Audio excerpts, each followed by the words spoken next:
છેલ્લે આપણે વાઉચિંગની વાત કરતા હતા, બરાબર? અને જોયું કે વાઉચિંગ એ ઓડિટિંગનો આત્મા છે. બહુ અગત્યની વસ્તુ છે વાઉચિંગમાં. વાઉચિંગમાં આપણે શું જોઈએ છે? તો આવક અને ખર્ચ. આવક અને ખર્ચ. આવકનું વાઉચિંગ, ખર્ચનું વાઉચિંગ. હવે માત્ર નફા નુકસાન ખાતું એ એકમાત્ર નાણાકીય પત્રક નથી. બીજું નાણાકીય પત્રક કયું છે? પાકું સરવૈયું. તો નફા નુકસાન ખાતું, આપણે પેલી મૂળ વ્યાખ્યા ઉપર જઈએ, ઓડિટની મુખ્ય વ્યાખ્યા ઉપર, કે નફા નુકસાન ખાતું સાચો નફો દર્શાવે છે કે નહીં. હા, નફા કરતાં એક સરસ શબ્દ વાપર્યો છે, સાચું પરિણામ દર્શાવે છે કે નહીં. એ શું છે? ઓડિટનો ઉદ્દેશ છે. અને ઓડિટનો બીજો ઉદ્દેશ કયો છે? કે પાકું સરવૈયું સાચી પરિસ્થિતિ દર્શાવે છે કે નહીં, એ છે. વાઉચિંગમાં આપણે શું જોયું? કે નફા નુકસાન ખાતું સાચું પરિણામ દર્શાવે છે કે નહીં, ગઈ વખતે આપણે જોઈએ. આજે આપણે જે જોવાના છીએ એ કે પાકું સરવૈયું સાચી સ્થિતિ દર્શાવે છે કે નહીં. ભાઈ ધ્યાન ક્લાસમાં રાખજો. હા, રાઈટ. તો સાચી સ્થિતિ દર્શાવે છે કે નહીં. પાકા સરવૈયા ઉપર આવીએ તો પાકા સરવૈયામાં શું હશે? મિલકતો હશે, અને બીજા શું હશે? જવાબદારીઓ હશે. એટલે મિલકતોની પણ, જેમ આપણે ખર્ચનું વાઉચિંગ કરીએ છીએ, મિલકતોની પણ આપણે ચકાસણી અને મૂલ્યાંકન કરવું પડે. તો જ આપણે કહી શકીએ, પેલી વાક્ય બહુ અગત્યનું વાક્ય, કે પાકું સરવૈયું ધંધાની સાચી પરિસ્થિતિ દર્શાવે છે. મિલકત હોય જ નહીં અને તમે પાકા સરવૈયે બતાવી દીધી હોય, સાચી પરિસ્થિતિ નહીં બતાવે. મિલકત હોય, એનું અસ્તિત્વ છે, પણ એનું કિંમત બરાબર નથી, એનું મૂલ્યાંકન બરાબર નથી, તો પણ એ સાચી પરિસ્થિતિ દર્શાવશે નહીં.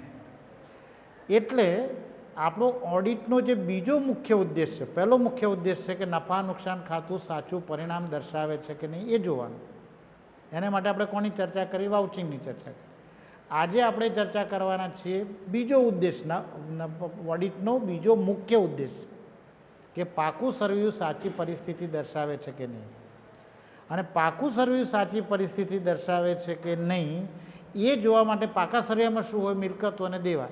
તો એ મિલકતો જે કંઈ બતાવી છે સાચી છે, એનું અસ્તિત્વ છે, અસ્તિત્વ છે તો એનું કિંમત બરાબર દર્શાવી છે, તો અને તો જ આપણે કહી શકીએ કે પાકું સરવૈયું સાચી પરિસ્થિતિ દર્શાવે છે. એટલે આજે આપણે મિલકતોનું, પેલા ખર્ચની વાત હતી, આજે આપણે મિલકતોનું મૂલ્યાંકન અને ચકાસણીની વાત કરીશું. રાઈટ. હવે જોઈએ મૂલ્યાંકન અને ચકાસણી એટલે શું. પહેલાં એકવાર ઘણા બધા વ્યાખ્યા આપી છે. પહેલાં એકવાર આ જે બાટલી બોયની વ્યાખ્યા છે, આમ તો બહુ જૂના ઓથર છે, જ્યારે અમે ભણતા હતા, તમારી માફક બીકોમમાં, ત્યારે બાટલી બોયની ચોપડી વપરાતી હતી, બહુ સ્ટાન્ડર્ડ ચોપડી ગણાય છે. પણ એમણે જે મૂલ્યાંકનની વ્યાખ્યા આપી છે બહુ એક્ઝોસ્ટિવ છે. એ વ્યાખ્યા એકવાર તમને આવડી ગઈ એટલે આ 25% વેઇટેજ અને ઓડિટનો વાસ્તવિક ઓડિટનો મુખ્ય અગત્યનો ભાગ એ તમને આપોઆપ આવડી જશે. વાંચીએ આપણે વ્યાખ્યા શાંતિથી, પછી એના એક એક શબ્દ સમજવા પડશે. જો કે ઓડિટરને જાતે એ બાબતનો સંતોષ થવો જોઈએ. બધા સમજીએ છીએ કે કઈ બાબતનો સંતોષ થવો જોઈએ? પાકા સરવૈયાની તારીખે મિલકતો ખરેખર અસ્તિત્વમાં જ છે. સરવૈયે બતાવી છે એ મિલકતો ખરેખર અસ્તિત્વમાં છે, ગીરોથી મુક્ત છે. હા, થોડી ટાઈપિંગ એરર છે. અને તેનું યોગ્ય રીતે મૂલ્યાંકન કરવામાં આવ્યું છે. એટલે 3 બાબતો જોવાની છે જો ઓડિટરે. એકવાર વાંચી લેવો તો વાંચી લો, પછી ધ્યાન મારે ચર્ચામાં રાખો. એક, કે મિલકતો ખરેખર અસ્તિત્વમાં છે. તમે પાકા સરવૈયામાં જમીન બતાવી હોય 5 લાખ રૂપિયા, તો એનાથી એ ખરેખર અસ્તિત્વમાં છે એવું ના કહી શકાય. એ તો વેચાઈ ગઈ હોય, એના તો પૈસા થઈ ગયા હોય, અને તમે સરવૈયે બતાવતા હોય. તો ઓડિટરે પહેલાં તો એ જોવાનું છે કે તમે જે કંઈ મિલકતો બતાવો છો એ અસ્તિત્વમાં જ છે, અસ્તિત્વમાં જ છે. અચ્છા, બીજું શું જોવાનું છે? જાતે જ એને તપાસ કરવાની છે, બીજાની તપાસ ઉપર એ આધાર રાખી શકે નહીં. ખરેખર અસ્તિત્વમાં છે અને ગીરોથી મુક્ત છે. કારણ કે કોઈ મિલકતોને તમે ગીરવે મૂકો છો ત્યારે મિલકત તો તમારી રહેશે, પણ ક્યાં સુધી એ તમારી મિલકત છે? જ્યાં સુધી તમે એ ગીરોમાંથી એની લોન ઊભી છે ત્યાં સુધી. ધારો કે બેંકમાં આપણે મિલકત ગીરવે મૂકી અને આપણે લોન ન ભરી શક્યા અને બેંકે એ મિલકત લઈ લીધી, તો એ મિલકત આપણી ના કહેવાય. એટલે ગીરોથી મુક્ત છે કે નહીં એ પણ આપણે જોવું જોઈએ. ગીરો એટલે આપણે તારણમાં મૂકી હોય, બહુ સામાન્ય છે. હા, કે મકાન ઉપર લોન લીધી હોય તો મકાન ભલે આપણે વાપરતા હોઈએ, પણ મકાન કોને નામે હશે? બેંકના નામે હશે. કારણ કે બેંકનો ગીરો થયો.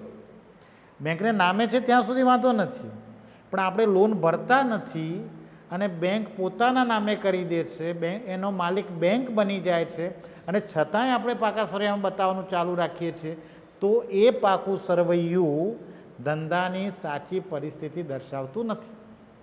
અને આપણો તો આશય શું છે? વારંવાર કહેતા આવ્યા છે કે નફા નુકસાન ખાતું સાચું પરિણામ દર્શાવવું જોઈએ, અને પાકું સરવૈયું સાચી પરિસ્થિતિ દર્શાવવું. નફા નુકસાન ખાતા ઉપર આપણે શું લખીએ છીએ? પૂરા થતા વર્ષનું. પાકા સરવૈયા પર શું લખીએ છીએ? જે તે તારીખનું. એ જો આમાં એક શબ્દ વાપર્યો છે, હા, કે શું લખ્યું છે? પાકા સરવૈયાની તારીખે. પાકા સરવૈયાના વર્ષે નહીં, પાકા સરવૈયાની તારીખ. એટલે તારીખ શબ્દ બહુ અગત્યનો છે. હા, આજે 50 વર્ષ પછી પણ એ વ્યાખ્યા કેમ છે કે એણે મૂલ્યાંકન અને ચકાસણીની તમામ બાબતોને એને સાંકળી લીધી છે. રાઈટ. પછી આપણે એનાલિસિસ કરીએ છીએ. અચ્છા, એકલી મિલકતોની વાત નથી કરવાની, કારણ કે પાકા સરવૈયાની બે સાઈડ છે.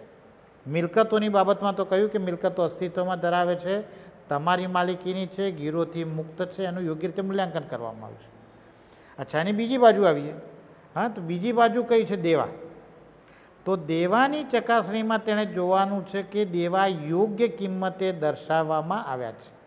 યોગ્ય, જો દેવા દર્શાવવામાં આવ્યા છે એટલું કહીને એણે નથી છોડી દીધું.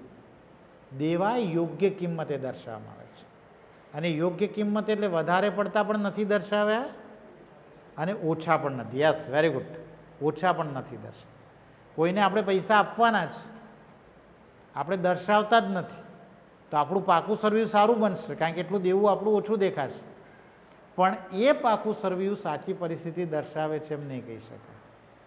એટલે વધુ કિંમત, ઓછી કિંમત એવો નથી. એ યોગ્ય કિંમત શબ્દ ખૂબ અગત્યનો છે. યોગ્ય કિંમતે દર્શાવવામાં આવે છે. અને કોઈ મેં હમણાં વાત કરી એ જ એના વ્યાખ્યામાં છે કે કોઈ દેવું ચોપડે દર્શાવવાનું રહી ગયું નથી, જાણી જોઈને. કારણ કે જેટલું દેવું આપણે ઓછું દર્શાવીએ અને જેટલી મિલકતો આપણે વધારે દર્શાવીએ એટલું પાકું સરવૈયું સારું બને. પણ ઓડિટરને સારું પાકું સરવૈયાને વ્યાખ્યાયિત નથી કરવાનું. સાચી પરિસ્થિતિ દર્શાવે છે કે નહીં. જો સાચું અને સારું બેમાં ફરક છે. એટલે ઓડિટરે એ સર્ટિફાઈડ નથી કરવાનું, એ પ્રમાણિત નથી કરવાનું કે આ પાકું સરવૈયું સારું પાકું સરવૈયું છે. એને એ સર્ટિફાઈડ કરવાનું છે, એ પ્રમાણિત કરવાનું છે પાકું સરવૈયું સાચી પરિસ્થિતિ દર્શાવે છે. રાઈટ. ચાલો, હવે આપણે એનું એક એક એનાલિસિસ કરીએ. અને વ્યાખ્યા જેટલી સારી આવડશે, વખત આપણે જોયું છે, અને તમે જોયું હશે કે મેં તમારા જેટલા પણ પીરિયડો લીધા હશે અત્યાર સુધીમાં, એમાં પહેલી વ્યાખ્યામાં મેં હંમેશા વધારે ભાર મૂક્યો છે. કારણ કે એક વખત વ્યાખ્યા આવડી જશે પછી બધું જ આવડશે. જોઈએ આપણે એના ભાગ પાડીએ, એક એક લીટી વાંચીએ. જુઓ કે ઓડિટરે જાતે એ બાબતનો એને સંતોષ થવો જોઈએ. જાતે સંતોષ થવો એટલે શું? કે ઓડિટર એ જાતે વેરિફિકેશન કરવાનું છે, જાતે એનું મૂલ્યાંકન કરવાનું છે. એ કોઈ ત્રાહિત વ્યક્તિના પ્રમાણપત્ર ઉપર આધાર રાખી શકે નહીં. તમે એમ કહો કે ભાઈ કોઈ લખી આપે કે ના એ મકાન છે, બરોબર છે, નહીં. તમારે જાતે જોવાનું છે, જાતે ચકાસવાનું છે. બીજાની ચકાસણી ઉપર તમે આધાર રાખી શકતા નથી. એટલે મૂલ્યાંકન અને ચકાસણી ઓડિટરે જાતે કરવાની છે. આપણને MCQમાં પૂછી શકે કે મૂલ્યાંકન અને ચકાસણી ઓડિટર પહેલું જાતે કરવાની છે, બીજું અન્યના પ્રમાણપત્ર ઉપર આધાર રાખી શકે, 3 બંને, 4 એક પણ નહીં. તો મૂલ્યાંકન અને ચકાસણી કોણે કરવાની છે? ઓડિટરે જાતે. એટલે તમે ધારો કે ઓડિટર બનો તો તમારે મૂલ્યાંકન અને ચકાસણી જાતે કરવાની છે. અને આમ પણ ધારો કે બધા કંઈ ઓડિટર બનવાના નથી, જરૂર નથી કે તમે ઓડિટર બનો જ, તો પણ આપણે કોઈ પણ વસ્તુની મૂલ્યાંકન અને ચકાસણી બને ત્યાં સુધી, હંમેશા શક્ય નથી બનતું, બને ત્યાં સુધી જાતે જ કરવાનું છે. એટલે એનું પહેલું લક્ષણ કયું છે કે લક્ષણ, અમે બીજી સ્લાઇડ ઉપર જઈશું લક્ષણો, અને એ વખતે તમને કશું જ એમાં નવું શીખવા જેવું નહીં લાગે કે મૂલ્યાંકન અને ચકાસણી ઓડિટરે જાતે કરવાની છે. મિલકતોની બાબતમાં એને કઈ બાબતો જોવાની છે? જુઓ, 3 બાબતો કઈ છે. જાતેવાળી વાત તો તમને ખ્યાલ આવી ગયો, રાઈટ. દાખલા તરીકે તમે કોઈ ઓડિટ કરો છો અને ઓડિટમાં તમને મેનેજર એમ કહે છે કે હું લખી આપું છું ને તમને કે મારી પાસે 50 લાખનો સ્ટોક છે, હું સહી કરી આપું છું, નીચે હું સિક્કો મારી આપું છું, તમે એના પર આધાર રાખશો સર્ટિફિકેટ ઉપર? હા, yes yes, your answer is correct. નહીં, તમારે જાતે જવાનું, જાતે ગણવાનું, એની કિંમત જોવાની, શિડ્યુલ બનાવવાનું, અને પછી નક્કી કરવાનું કે સ્ટોક સાચી કિંમતે દર્શાવ્યો છે કે નહીં. એ રાઈટ, તો જાતે કરવાનું છે. બેસી ગયું મગજમાં? અચ્છા, બીજો મુદ્દો શું છે? પાકા સર્વેની તારીખ છે, એટલે ના આગળ ના પાછળ. એટલે મૂલ્યાંકન અને ચકાસણી કઈ તારીખે થવું જોઈએ? પાકા સર્વેની તારીખ. અને વાઉચિંગ અને મૂલ્યાંકન અને ચકાસણીમાં આ જ ફરક છે. વાઉચિંગ સમગ્ર વર્ષ દરમિયાન થતું હોય છે, કારણ કે વ્યવહારો છે, નફા નુકસાન ખાતે જોડાયેલું છે. મૂલ્યાંકન અને ચકાસણી ક્યારે થતી હોય છે? વર્ષને અંતે. જ્યારે આપણે વાઉચિંગ અને મૂલ્યાંકન અને ચકાસણીનો તફાવત જોઈશું ત્યારે તમને કોઈ મુદ્દો નવો નહીં લાગે, કારણ કે તમે ક્લિયર થઈ ગયું કે વાઉચિંગ એ સમગ્ર વર્ષ દરમિયાન ચાલતી પ્રક્રિયા છે. મૂલ્યાંકન અને ચકાસણી સ્પેસિફિક તારીખે ચાલતી ચકાસણી. રાઈટ, કે ખરેખર અસ્તિત્વમાં ધરાવે છે. આ ખરેખર અસ્તિત્વમાં ધરાવે છે, બહુ જ અગત્યની વાત છે. કેટલીક મિલકતો એવી છે કે જે આપણે જોઈ શકીએ છીએ. હા, એટલે એ મિલકત ખરેખર અસ્તિત્વમાં ધરાવે છે કે નહીં એની ચકાસણી ખૂબ સરળ છે. પણ આપણી બધી મિલકતો દ્રશ્ય મિલકતો નથી હોતી. કેટલીક મિલકતો કેવી હોય છે? અદ્રશ્ય મિલકતો. યસ, એબ્સોલ્યુટલી કરેક્ટ, અદ્રશ્ય મિલકતો હોય છે. હવે જે મિલકત દેખાતી નથી, હા, અને એની મારે ચકાસણી કરવી છે ઓડિટર તરીકે, તો કેવી રીતે કરવી હું તમને પૂછું છું. અને તમે તમારા દિમાગથી તમને જે કંઈ, અચ્છા, મારે પહેલાં તમને સવાલ પૂછવો છે કે પાઘડી, કોઈ ધંધાની પાઘડી છે, એ દ્રશ્ય છે કે અદ્રશ્ય છે? અદ્રશ્ય. Very good, very good, fine, અદ્રશ્ય છે. મારે પાઘડીની ચકાસણી કરવી છે, મારે ફર્નિચરની ચકાસણી કરવી છે, તો હું એમ કે કોલેજમાં 2000 ફર્નિચર બેન્ચીસ છે તો હું ગણી લઉં. પણ કોઈ વેપારી એમ કે મારા ધંધાની પાઘડી 5 લાખ રૂપિયા છે, હવે તો પાઘડી તો, અચ્છા, એના અસ્તિત્વની ચકાસણી કરવી છે, એની કિંમતની ચકાસણી તો પછી. મારો તમને સવાલ છે કે કોઈ ધંધાની પાઘડીની ચકાસણી આપણે કેવી રીતે કરી શકીએ? શું આવે તમને લાગે છે? એનો દસ્તાવેજ જ ના હોય ભાઈ. અચ્છા, ચાલો, તમે પાઘડી ખરીદી, કોઈ, યસ યસ, એબ્સોલ્યુટલી કરેક્ટ, તમારો જવાબ સાચો છે કે તમે કોઈ ધંધાની ખરીદી કરી, બરાબર છે, ધંધાની ખરીદીમાં પાઘડીની કિંમત ગણી, તો ધંધાનું ખરીદ વેચાણનો દસ્તાવેજ થશે, એમાં પાઘડીની કિંમત દર્શાવી હશે. પણ તમે, ચાલો એક સ્ટેપ આગળ આવો, તમે ધંધો ખરીદ્યો નથી, તમે જાતે ઊભો કર્યો છે, તો પછી પાઘડી કેવી રીતે માનશો? બહુ સરસ, સાચો જવાબ. હા હા, તો પાકા સરવૈયામાં દર્શાવી છે, વાત સાચી છે, વાત સાચી છે. તમારો જવાબ સાચો પડે ખોટો પડે એને મારે કોઈ નિસ્બત નથી. તમે ચર્ચા કરો, તમારું મગજમાં તમે વિચારતા થાઓ, એ મારે મને કહે છે. પાકા સરવૈયામાં દર્શાવી છે, પણ એ પોતે જ સાચી છે કે ખોટી છે મારે તો જોવી છે. ચાલો, હું 2 સિચ્યુએશન મૂકું છું. એક ધંધો છે, છેલ્લા 5 વર્ષથી નુકસાન કરે છે, અને છતાંય એમ કે છે કે મારા ધંધાની પાઘડી છે, તો એ ધંધાની પાઘડી અસ્તિત્વમાં કહી શકાય? હા કે નામાં કહો. 5 વર્ષથી નુકસાન કરે છે, વેચાણ સતત ઘટતું જાય છે, હા, તો એની પાઘડી કહેવાય કે ના કહેવાય? એ ધંધાને પાઘડી હોય કે ના હોય?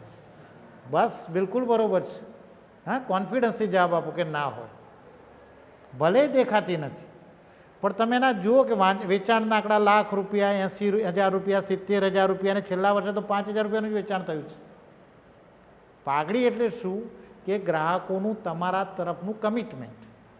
આપણે પાઘડીના પૈસા કેમ ચૂકવીએ છીએ? તો એવી જગ્યાએ ધંધો આવેલો હોય, એવા એનો ગ્રાહક વર્ગ હોય કે જેથી આપણને ઓટોમેટિક આપણો ધંધો ચાલવાનો છે. તો તમે જુઓ કે એનો નફો ઘટી રહ્યો છે, એનું વેચાણ ઘટી રહ્યું છે, એની ખરીદ ઘટી રહી છે, ને છતાંય કહે છે કે મારી પાઘડી છે ધંધાની. ના બને. પાઘડી તો કયા ધંધાની હોય? કે જે ધંધો સારી રીતે ચાલતો હોય, જે ધંધાનું ડેવલપમેન્ટ થતું હોય, જેમાં ગ્રાહકોની સંખ્યા વધતી હોય, તો એ રીતે ચકાસણી કરવી પડે. રાઈટ. કોપીરાઇટ કે પેટન્ટ, તમે કઈ વાત સાચી છે કે પેટન્ટ અને કોપીરાઇટમાં દસ્તાવેજ એનો દસ્તાવેજ હશે, પણ તમે જે વસ્તુ બનાવો છો એ વસ્તુનું વેચાણ જ ના થતું હોય તો એનો પેટન્ટ કે કોપીરાઇટ કહેવાય જ નહીં.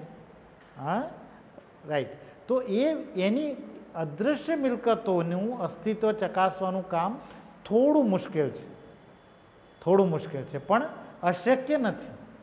એને બીજી વસ્તુઓ સાથે જોડીને, મેં જેમ કહ્યું પાઘડીની વાત કરી, તો પાઘડીનું મૂલ્યાંકન આપણે કેવી રીતે કરી શકીશું? એની નફાકારકતા સાથે, કારણ કે પાઘડીને અને નફાકારકતાને સીધો સંબંધ છે. તમારે પાઘડીનું મૂલ્યાંકનનું ચેપ્ટર આવે છે કે નહીં આ વર્ષે? નહીં આવતું હોય, આવતી વખતે આવશે. અને અચ્છા, 12માં તમે જોયું હશે, 11-12માં આવતું હતું. શું કરતા હતા આપણે? સરેરાશ નફો લેતા હતા, અને એમાં જો નફો વધતો જતો હોય તો આપણે ભારિત સરેરાશ લેતા હતા, એને ભાગતા હતા, સુપર પ્રોફિટ કાઢતા હતા, બીજાઓ કરતાં કેટલું વધારે કમાવો છો એને ગુણતા હતા વેટ, અને પછી પાઘડી નથી. તો પાઘડીનો આધાર શું છે? તમારી નફાકારકતા. નફાકારકતા જ ના હોય તો પાઘડી અસ્તિત્વમાં છે નહીં એમ કહી શકાય. એને જોવાની જરૂર નથી, એને જોવાની. યસ. એટલે આપણે શું જોયું કે ખરેખર અસ્તિત્વમાં ધરાવે છે. અને એ વખતે આપણે શું જોયું કે જે મિલકતો દ્રશ્ય છે એમનું અસ્તિત્વ ચકાસવું સરળ છે, પ્રમાણમાં અદૃશ્ય છે. કે અદૃશ્ય મિલકતોનું અસ્તિત્વ આપણે જરા જુદી રીતે ચકાસવું પડે છે. મેં પાઘડીનું. હવે આગળ આવીએ. ગીરોથી મુક્ત છે. મારો તમને સવાલ છે કે કોઈ મિલકત ઉપર કોઈ મિલકત તમે ગીરવે નથી મૂકી, તમે તો કહો છો કે નથી મૂકી, એમ ઓડિટર તરીકે મને કઈ રીતે ખાતરી થાય કે ગીરવે નથી મૂકી? કંઈ આઈડિયા આવે છે? આઈડિયા આવતો છે? ચાલો, ગીરો કોની પાસે મૂકો તમે? બેંક. રાઈટ. જેની પાસેથી આપણે લોન લીધી હોય, બરોબર છે? હા, વિચારો, જવાબ આપો. બેંક પાસેથી, કારણ કે મોટે ભાગે આપણે લોન લેતા હોઈએ છીએ બેંક પાસે. તો આપણે કોને પૂછીશું કે આ મિલકત તમારે ત્યાં ગીરો છે કે નહીં? એમ બેંકને. અચ્છા, બેંકની. અચ્છા, એક સ્ટેપ આગળ આવો. હા, એક સ્ટેપ આગળ આવો. અને તમને ખબર છે બેંકની આપણે લોન લીધી છે કે નહીં એ આપણને ક્યાંથી ખબર પડે? પાકા સરવૈયા ઉપરથી.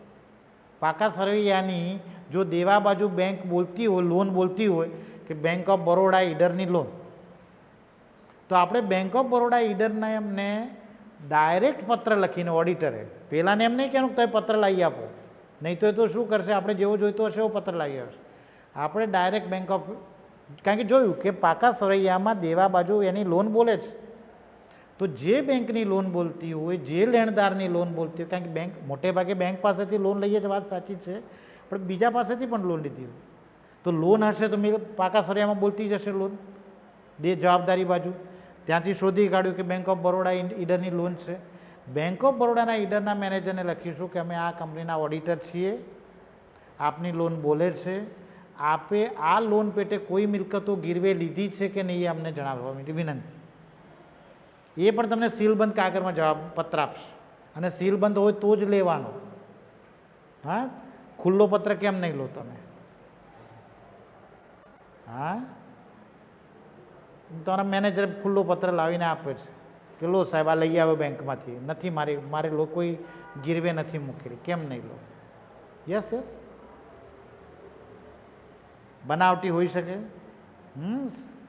પેગ બંધ હોવો જોઈએ, એના પર બેંકનો સિક્કો હોવો જોઈએ, એ તૂટેલો ના હોવો જોઈએ. રાઈટ. અને પછી જુઓ કે બેંકે લખ્યું છે કે ના, અમારી લોન આપી છે પણ કોઈ મિલકત ગીરવે મૂકેલી નથી, ત્યારે આપણે કહી શકીએ કે આપણી મિલકત અસ્તિત્વ ધરાવે છે. જો એક મુદ્દો થયો, ઓડિટરે પહેલાં શું જોવાનું છે? મિલકત અસ્તિત્વ છે. બીજું શું જોવાનું છે? મિલકત ગીરોથી મુક્ત છે, કોઈ પણ પ્રકારના બોજથી મુક્ત છે. એટલે જ્યાં જ્યાંથી તમે લોનો લીધી હોય ત્યાં ત્યાં ઓડિટરે તપાસ કરવી જોઈએ કે આ લોનો સામે કઈ કઈ મિલકતો ગીરવે મૂકેલી છે. મિલકત ગીરવે મૂકી છે તો એમાં કશું ખોટું નથી થતું, મૂકવી પડે તો લોન લેવા માટે, કારણ કે આપણે જાણીએ છીએ કે બધી પોતાની મૂડીથી ચાલતો ધંધો ના હોય, પૈસા ઉછીના લેવા પડે. પણ એ જો કોઈ મિલકત ગીરવે મૂકી હોય તો તમારે બેલેન્સ શીટમાં બતાવવી પડે, જેથી નવા પૈસા ધીરનાર વ્યક્તિ નક્કી કરી શકે કે આણે આટલી મિલકતો તો ગીરવે મૂકી છે, હવે મારા પૈસા ક્યાંથી આપશે. કારણ કે નાણાકીય હિસાબોનો ઉપયોગ, નાણાકીય હિસાબી પત્રકોનો ઉપયોગ માત્ર માલિકો જ નથી કરતા, માલિકો કરે છે, શેર હોલ્ડરો કરે છે. 11માનું પહેલું ચેપ્ટર, લેણદારો કરે છે, બેંક કરે છે, નવા રોકાણકારો કરે છે, ડિબેન્ચર હોલ્ડરો કરે છે. શું જુએ છે કે તમારી મિલકત ઓલરેડી ગીરવે મુકાઈ છે ને તમે ફરી હું તમને લોન આપીશ બેન્કર તરીકે. અચ્છા, બેન્કર કોની ઉપર આધાર રાખે છે? તો તમારા ઓડિટ કરેલા પાકા સરિયા ઉપર આધાર રાખે છે. એટલે તમારે એ જોવું પડે ગીરોથી મુક્ત છે કે નહીં, અને ગીરવે હોય વાંધો નહીં તો બેલેન્સ શીટમાં બતાવવું પડે કે લોન સામે મૂકેલી ગીરવે મૂકેલી. ચાલો વાંધો નહીં. અને તેનું યોગ્ય રીતે મૂલ્યાંકન કરવામાં આવ્યું છે. એ વસ્તુઓને આપણે મગજમાં ગોઠવતા જઈએ કે ઓડિટરે જાતે ચકાસવાનું છે. શું ચકાસવાનું છે? મિલકતનું અસ્તિત્વ, રાઈટ. બીજું, હા, મિલકત ગીરવે મૂકી નથી એ. અને ત્રીજું, એનું જે કિંમત દર્શાવી છે એ યોગ્ય દર્શાવી છે. યોગ્ય શબ્દ કયો છે? યોગ્ય. એટલે મિલકતની વધારે પડતી પણ તમે કિંમત ના દર્શાવી શકો, ઓછી પણ ના દર્શાવી શકો. કારણ કે તમે જો મિલકતની કિંમત વધારે પડતી દર્શાવો છો, ઓવર વેલ્યુએશન થાય છે, નફો ખોટો આવે છે, વધારે પડતો આવે છે. ઓછું વેલ્યુએશન કરો છો તો શું થશે? નફો ઓછો આવશે. હું તમને બતાવું છું. એક નવલકથા છે બહુ પ્રખ્યાત, આજથી 40 વર્ષ પહેલાં, 50 વર્ષ પહેલાં આવી હતી, અત્યારે તો મળે કે ના મળે, કે કંપનીના ડાયરેક્ટરો, હા, પછી એક બીજો કેસ પણ કહીશ કે કેવી રીતે પૈસા કમાય છે મૂલ્યાંકનમાં ફેરફાર કરીને. અને એમાં સૌથી વધારે મૂલ્યાંકનમાં ફેરફાર કરવાનું શક્ય બને તો સ્ટોકમાં. હું એ વાત કહીશ, 2 જ મિનિટની વાત છે, તમને સમજાઈ જશે કે કેવી રીતે દુનિયા કોમર્સની ચાલે છે. પહેલાં શું કરે બોર્ડ ડાયરેક્ટર્સ કે ધંધાના સ્ટોકનું જેટલું મૂલ્યાંકન હોય એના કરતાં ઓછું બતાવે. ક્લોઝિંગ સ્ટોક મિલકત થઈ ને. હવે બંધ સ્ટોક તમે ઓછો બતાવો, બંધ સ્ટોક ઓછો બતાવો એટલે નફો શું આવશે? ઓછો આવશે. નફો ઓછો આવે એટલે શેરના ભાવ શું થશે? નીચા જશે. બરાબર, બજારમાં, કારણ કે નફાકારકતાને શેરના બજારને જોડાયેલી છે. જ્યારે બજારમાં શેરના ભાવ નીચા જશે, આ નવલકથા છે આખી, કે શેરના માલિકો, ડાયરેક્ટરો શું શું કેવા કેવા ધંધા, ત્યારે એ શેર ખરીદી લેશે, રાઈટ. બીજા વર્ષે એ સ્ટોકનું મૂલ્યાંકન વધારે બતાવશે, નફો વધારે આવશે. સ્ટોક એટલે મિલકત, યાદ રાખજો, આજે મિલકતોની જ વાત કરીએ છીએ. વધારે બતાવશે, નફો વધારે આવશે એટલે શેરના ભાવ ઊંચા જશે. એ વખતે પેલા ઓછી કિંમતે ખરીદેલા લાખો શેર વધારે કિંમતે વેચી દેશે અને એ રીતે નફો કમાઈ લેશે. અને એને તમારે જો કે ઓડિટિંગ સાથે બહુ લેવા દેવા નથી, પણ આ પ્રકારની કરામતો ડાયરેક્ટર્સ ના કરે એ માટે સેબી સતત એની ઉપર ધ્યાન રાખતું હોય છે. બીજી વાત છે પણ તમને ધ્યાન આપે, રાઈટ. ઓડિટરે જોવાનું છે, જો એક વખતે ઓછું મૂલ્યાંકન કર્યું, બીજા વખતે સ્ટોકનું વધારે મૂલ્યાંકન કર્યું, તો એ મૂલ્યાંકન યોગ્ય થયું છે કે નહીં? શબ્દ યોગ્ય છે, વધારે કે ઓછો નહીં, વધારે કે ઓછો નહીં, રાઈટ. તો અચ્છા, કેટલીક વાર ટેક્સ ઓછો ભરવો પડે માટે પણ સ્ટોકનું ઓછું મૂલ્યાંકન કરવામાં આવતું હોય છે. કેવી રીતે? તમને તરત જ સમજાય છે. બંધ સ્ટોક ઓછો હોય, જમા બાજુનો સરવાળો ઓછો આવે, તમારો પ્રોફિટ ઓછો આવશે, પ્રોફિટ ઓછો આવશે, ટેક્સ ઓછો ભરવો પડશે. હા, નફો ઓછા બતાવવાના અને વધુ બતાવવાના કારણો અંગે છે. યસ, આ વાત થઈ મિલકતોની. આપણે એને હવે આખી ચર્ચાને જોઈએ કે ઓડિટરે જાતે ચકાસવાનું છે કે મિલકતો અસ્તિત્વ ધરાવે છે, નંબર 1. નંબર 2, ગીરોથી મુક્ત છે. અને નંબર 3, કે એનું મૂલ્યાંકન કરવામાં આવ્યું છે. એ જ બાબતો કોને લાગુ પડે છે? લેણાદ અથવા આપણા દેવા. રાઈટ. એમાં શું જોવાનું છે? એ જ કે દેવાની ચકાસણીમાં તેણે જોવું જોઈએ કે યોગ્ય કિંમતે ચોપડે દર્શાવવામાં આવે છે. જેમ મિલકતો યોગ્ય કિંમતે દર્શાવી છે એમ તમારા જવાબદારીઓ પણ, તમારા દેવા પણ, તમારા લેણદારો પણ યોગ્ય કિંમતે દર્શાવવા છે. રાઈટ. વધારે પણ નહીં, ઓછા પણ નહીં. એટલે જો ચેપ્ટરનું નામ જ શું છે? મિલકતોનું મૂલ્યાંકન અને ચકાસણી. મિલકત અને દેવાના મૂલ્યાંકન અને ચકાસણી. રાઈટ. બસ એનું શીર્ષક જ તમને બધું કહે છે. રાઈટ.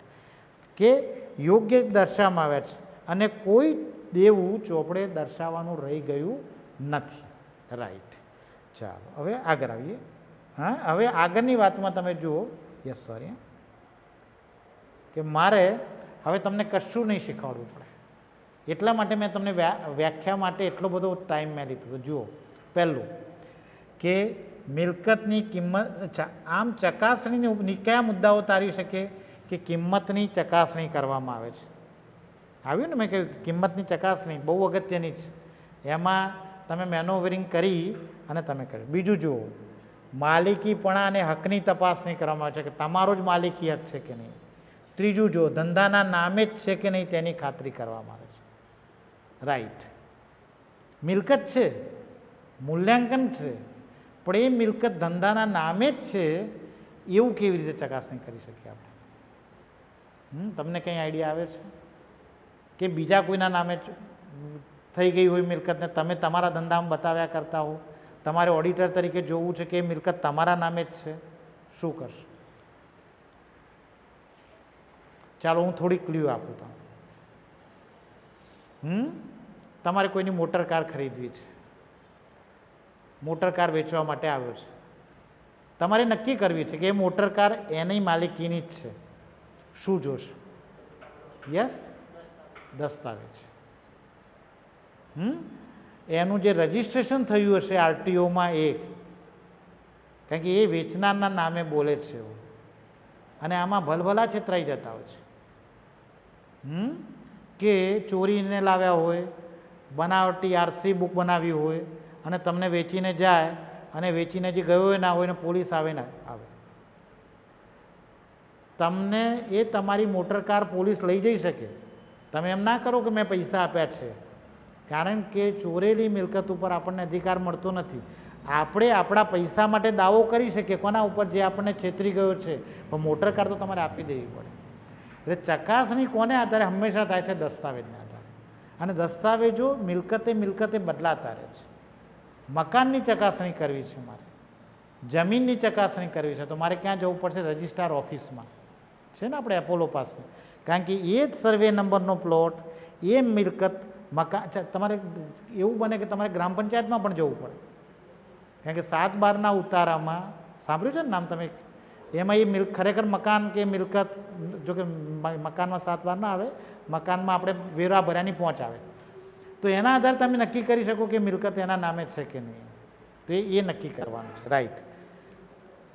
અસ્તિત્વની તપાસ કરવાની છે. મેં વાત કરી કે જે મિલકતને જોઈ શકાય છે એનું અસ્તિત્વ તો આરામથી તપાસી શકીએ છીએ. જે મિલકતોને નથી જોઈ શકતા એને જ વાત છે, એના પર કોઈ બોજો છે કે નહીં એ તપાસવાનું છે. કેવી રીતે? જેની પાસે લોન લીધી હોય એની પાસેથી. અને છેલ્લું કે મિલકત સ્પષ્ટ રીતે દર્શાવી છે કે નહીં તેની ખાતરી કરવી. આ જો નવો મુદ્દો છે. હા, એ પેલી વ્યાખ્યામાં નહોતો. સ્પષ્ટ રીતે દર્શાવી છે કે નહીં. તમે જોયું હશે કે કંપનીનું પાકું સર્વે જ્યારે આપણે બનાવીએ છીએ ત્યારે એના શિડ્યુલ પ્રમાણે બનાવવું પડે છે. તમારી જમીન મકાન હોય, માની લઈએ કે તમે જમીન મકાનના વેચવાનો ધંધો નથી કરતા, તો એ સ્થિર મિલકતોમાં જ આવવી જોઈએ. રોકાણો હોય તો રોકાણોના શીર્ષક નીચે જ આવવું જોઈએ. રોકાણોમાં 2 કિંમતો દર્શાવવી પડશે તમારે, ચોપડે કિંમત અને બજાર કિંમત. બજારમાં શું ભાવ ચાલે છે કૌંસમાં. કેમ કે તમારું પાકું સર્વે વાંચનાર શેર હોલ્ડર હોય તો શેર હોલ્ડર, લેણદાર હોય તો લેણદાર, બેન્કર હોય તો બેન્કર, ડાયરેક્ટર્સ હોય તો ડાયરેક્ટર્સ, ડિબેન્ચર હોલ્ડર હોય તો ડિબેન્ચર, એ જજ કરી શકે, એ નક્કી કરી શકે કે મારે આ શેર ખરીદવા, આમાં રોકાણ કરવું કે ના કરવું કે એટલા માટે. રાઈટ. એટલે એને યોગ્ય રીતે દર્શાવવાનું જોઈએ. દાખલા કે જમીન મકાનનો તમારો ધંધો નથી અને તમે જમીન મકાન ચાલુ મિલકતોમાં દર્શાવો છો તો ખોટું છે. પણ તમે જમીન મકાનનું વેચાણ કરતા હો તો તમારા માટે જમીન અને મકાન એ ચાલુ મિલકત થઈ જશે.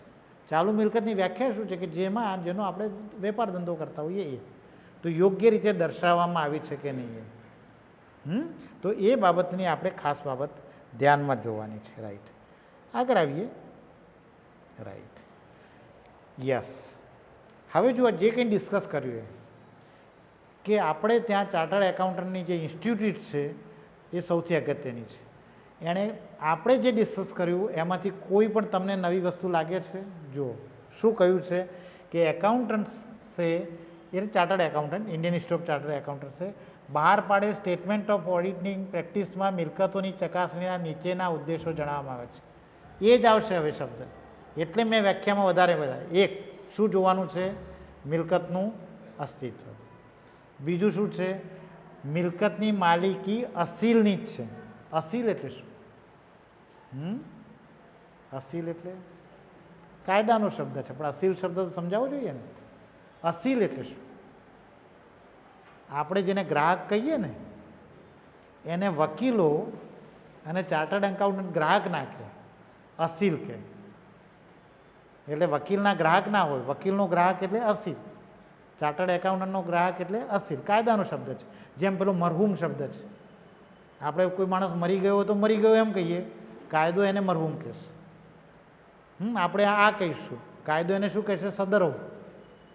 તો એમ અસીલ એ કાયદાનો શબ્દ છે. અસીલ એટલે જેનું આપણે ઓડિટ કરી રહ્યા છીએ એ ચાર્ટર્ડ એકાઉન્ટન્ટ માટે. ચાર્ટર્ડ એકાઉન્ટનો ગ્રાહક. પણ ગ્રાહક શબ્દ જરા વિચિત્ર છે. જેમ ડૉક્ટર, તો ડૉક્ટરના ગ્રાહકને ગ્રાહક નથી કહેતા. શું કહીએ છીએ? દર્દી. ગ્રાહક જ છે પણ ગ્રાહક ના કહેવાય. જે તે વ્યવસાય સાથે ગ્રાહક માટે જે પ્રોપર શબ્દ વપરાતો હોય એટલે અસીલ એટલે જેનું આપણે ઓડિટ કરીએ છીએ. કારણ કે અત્યારે આપણે આખી વાત કોના દ્રષ્ટિકોણથી વાત કરી રહ્યા છીએ? આપણે ઓડિટરની દ્રષ્ટિથી વાત કરી રહ્યા છીએ. તો એ અસીલના માલિકની છે, જેનું તમે ઓડિટ કરી રહ્યા છો એના માલિકીની છે. રાઈટ. એના કબજામાં છે, એના પોઝેશનમાં છે. ગીરવે મૂકેલી નથી. એને બીજી રીતે કહીએ. કારણ કે તમે જ્યારે કોઈ મિલકતને ગીરવે મૂકો ત્યારે બે છે. એક તો મિલકત તમારી પાસે રહે, મિલકત તમારી પાસે રહે અને ડોક્યુમેન્ટ લોન લેનાર પાસે રહે. બીજામાં તમારે શું કરવાનું હોય કે મિલકત પણ એને આપી દેવાની હોય. કોને? તમે જેની પાસેથી તમે લોન લીધી હોય એને. તમને બે ઉદાહરણ આપો કે તમે જો જીપ ઉપર લોન લેશો, વ્હીકલ ઉપર લોન લેશો તો વ્હીકલ તમારી પાસે રહેશે. કારણ કે વ્હીકલ તો જ લઈ જાય જો તમે લોન ના ભરો. પણ તમે જો સોના ચાંદી ઉપર લોન લેશો, લીધી છે કોઈએ? કોઈ સાંભળ્યું છે? યસ. બેંકો સોના ચાંદી ઉપર લોન આપતી હોય છે. એ વખતે સોના ચાંદીના ઘરેણાં આપણી પાસે ના રહે.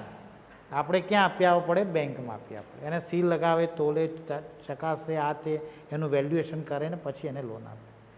તો એને એ પણ જોવાની છે કે તે મિલકત અસીલના કબજામાં છે કે નહીં, ગ્રાહકના પાસે છે નથી. અને ગ્રાહક પાસે ના હોય તો કોની પાસે? અધિકૃત કરેલ વ્યક્તિના કબજામાં છે કે નહીં. રાઈટ. ધારો કે તમે લોન લીધી સોના ચાંદી ઉપર. હા, જાહેરાત આવે છે ને સોના ચાંદી ઉપર 5 મિનિટમાં લોન લો, 10 મિનિટમાં લોન લો. યસ. એ વખતે તમે લોન લીધી તો તમારા સોના ચાંદીના ઘરેણાં કોની પાસે હશે? અધિકૃત વ્યક્તિ પાસે. અધિકૃત વ્યક્તિ એટલે કોણ? આપણા કેસ બેંક. રાઈટ. બેંકની પાસે હશે.